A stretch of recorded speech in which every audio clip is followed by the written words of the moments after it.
This is about how the words because and for govern your motivation. So let me explain. The word because in this context is the catalyst for why you're doing things.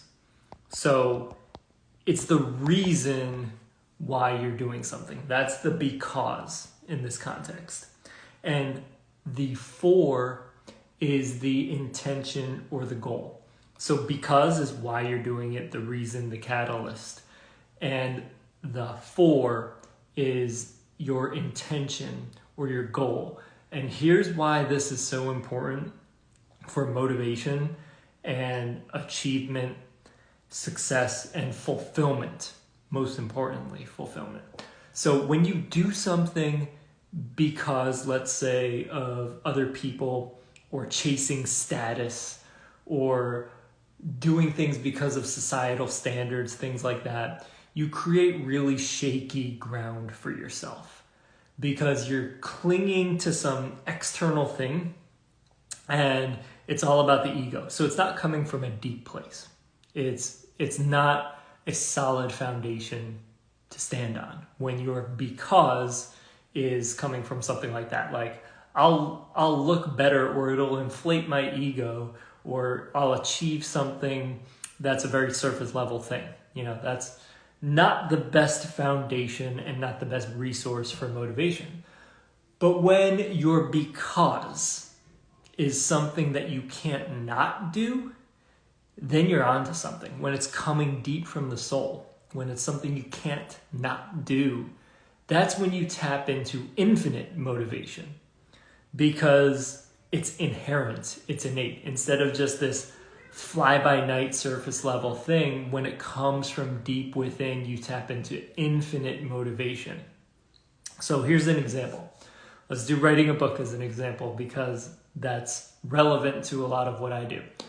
When someone wants to write a book because they think it'll make them look cool, they're tapping into a very surface level motivation, and it won't last, and they're not very likely to follow through. I've seen this in a lot of people. But if someone can't not write a book, and it's coming from deep within their soul, they're much more likely to have that motivation and follow through with writing it. You can use business as an example, starting a business.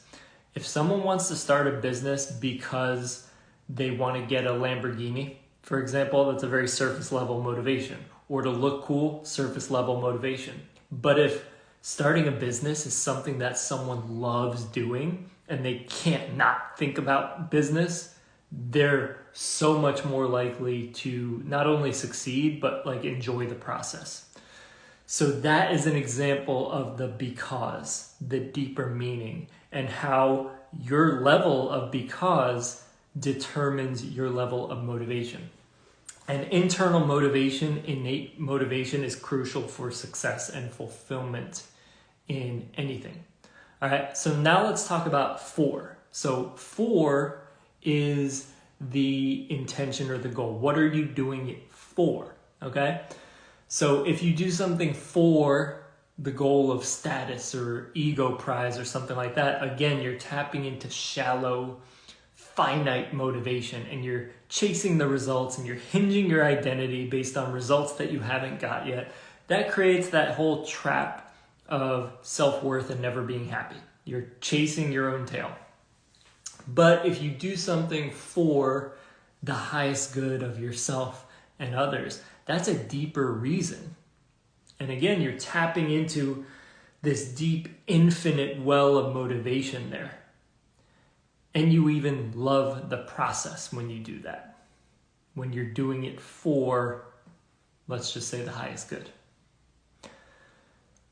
So this is really important to keep in mind. Those two words, because, what's the reason why you're doing something? What prompted you to do it? And then for, what are you doing it for? What's your intention? What's your goal with what you're doing? These two words provide a great framework and allow you to discern and tap into deeper motivation. Now, with certain things, you might not be so sure about where you're coming from. You know, you might be like, is this something I picked up? Is this a program that I picked up, or is this something that I really want to do and I'm really going to get fulfillment from? How do you determine the difference? So here's some questions that you can ask yourself to discern the difference. Is it something that you can't not do? All right? Is it something that you can't not do? Think about that. 2, is it a deep calling from your soul? And this doesn't mean it'll be easy. Sometimes your ego will resist it and think it's hard and complain. But is it a deep calling from your soul? Another one is, do you get fulfillment in the process? Not just clinging to results or craving results, but do you get fulfillment in the process of it? Like we'll use writing. Do you get some sort of fulfillment when you're writing? Maybe you get into flow state. Maybe you like coming up with ideas, all of that. Do you get fulfillment in the process? Building a business, same way. Are you just chasing the shiny objects, or do you like the process of building a business? Even if it's hard, because almost anything worthwhile is going to challenge you. So even if it's hard, do you enjoy the process? All right. Another question is, would you do it even if there was no fanfare? Okay. So even if you got no status elevation whatsoever, would you still do it? That's a big indicator of something being from your heart and soul. And then another question here is it making you a better person and making the world better? Big indicator of the level you're coming from, and if your because and your for are from the soul. You know, is it making you better and making the world better? So those are some questions that you can use to discern the kind of motivation you're tapping into, and make sure you're tapping into that infinite deep resource of motivation that we all have access to. That is so important. And to even be able to discern where you're coming from, you need some kind of self-awareness, and you need the space. Meaning activities like meditation, or we could call that a non-activity. Something like journaling, to process your thoughts and be able to look at your thoughts from an objective perspective. Long walks outside, being in nature, long baths, things like that where you're able to process your thoughts. This will allow you to see where you're coming from. So these kind of things are important for discerning, all right? And I thought this was a really crucial topic to talk about, because you can waste your whole life chasing things that don't even really resonate with you and don't fulfill you. Just because it's a societal program that you picked up and thought that that's what you had to do. Don't throw away your life chasing some societal surface level programs that don't fulfill you on a soul level. Get in touch with and acquaint with the guidance you're getting from your soul, from your true self, and have the courage to express that. Have the courage to look at it and have the courage to express it, no matter how it looks in the societal context.